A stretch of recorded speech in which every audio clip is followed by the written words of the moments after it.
என் அன்பு தமிழ் உறவுகளை அன்பு வணக்கம். இது நான் இப்போ காட்டுறது ஒரு பில்டிங் கட்டி வச்சுருக்காங்க. அதுக்கு பின்னாடி ஒரு கிணறு இருக்குது. அந்த கிணறு நேரே எங்கள் வீட்டு வழிப்பாதைனா பழைய காலத்து படியெல்லாம் கட்டி வச்சுருக்காங்க. இந்த காம்பவுண்ட் சுவரை அவங்க சுவரை எழுப்பி இந்த வழிப்பாதையை பிளாக் பண்ணிட்டாங்க. என்ன சொல்கிறது, அடைச்சிட்டாங்க. வழிப்பாதையை அடைச்சிட்டாங்க.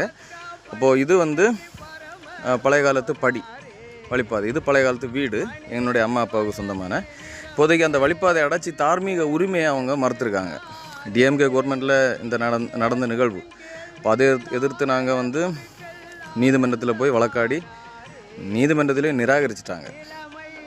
இப்போ என்னென்னா, இதில் நீதி நமக்கு மறுக்கப்பட்டிருக்கு. தற்போதைய ஆட்சி அதிகாரம் தாவேக்கா. இப்போதும் வட்டாட்சியருக்கு மனு கொடுத்துருக்கோம். இந்த காம்பவுண்ட் சுவர் எழுப்பியிருக்காங்க, ப்ளஸ் பைப் கனெக்ஷனை எல்லாம் கட் பண்ணி விட்டுருக்காங்க. இப்போது இதுக்கு நீதி வேணும், இந்த வழிப்பாதையை எங்களுக்கு உறுதி செய்து கொடுக்கணும்னு மனுவில் எழுதி கொடுத்துருக்கோம்.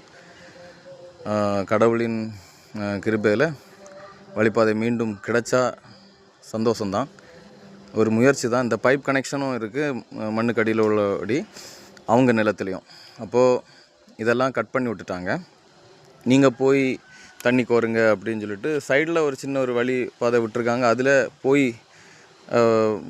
தண்ணி எடுக்க முடியாத ஒரு சூழ்நிலை. அதே வேணால் அந்த வீடியோ பதிவில் காட்டுறதுக்கு நான் ரெடியாக இருக்கேன். மற்றபடி இதுதான், இந்த நீதி எங்களுக்கு மறுக்கப்பட்டிருக்கு. அதுதான் இப்போ ஒரு கேள்விக்குறியாகவே இருக்குது. வட்டாட்சியருக்கு மனு கொடுத்துருக்கோம். திரும்பவும் இந்த வழிப்பாதை கிடைக்குமாங்கிறது கடவுளுக்கே வெளிச்சம். நன்றி, அன்பு, வணக்கம்.